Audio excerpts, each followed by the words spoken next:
Several presidential candidates have endorsed the Green New Deal, which they say will transform the U.S. economy and reduce carbon emissions. But a new study by the Hertitage Foundation found the legislation would cost trillions of dollars and not be significantly beneficial to the environment. The study's author sat down with One America's Ryan Girdusky to discuss his findings. You studied the Green New Deal. Is it possible to cut carbon emissions by the amounts that Democrats are aiming for?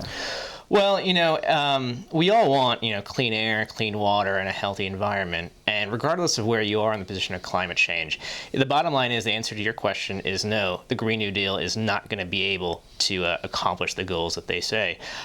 In terms of our modeling, we were able to model about a 58% reduction in CO2 emissions, which is not nearly the level that these policymakers want. And we found that the policy resulted in significant economic costs and essentially no environmental benefit whatsoever. What was the economic costs? So we found that altogether, over a 20-year time horizon, that the economic costs would be quite staggering.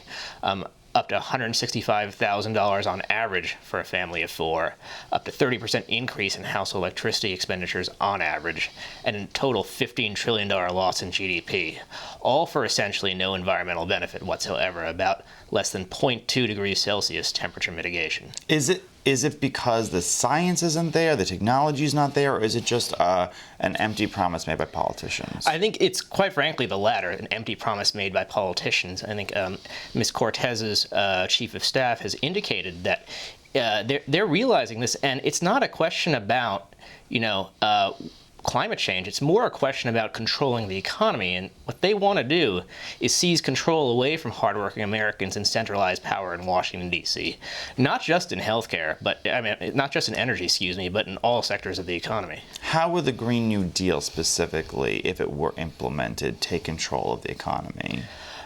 So what the policymakers' goals is to reduce CO2 emissions by either implementing carbon taxes, which is what we modeled, as well as, and we also modeled this, implementing regulations such as carbon dioxide emission reduction schemes, mandating certain forms of energy, renewable forms of energy, be more prominent in the marketplace to get to 0% emissions reductions by the middle of the century. Okay, well, thank you so much for speaking on One American News about this topic. Thanks for having me, Ryan. Want to see more videos like this? Click on the link below and subscribe to One American News on YouTube. And call your cable provider and kindly demand that One American News is added to your lineup. Call and subscribe today.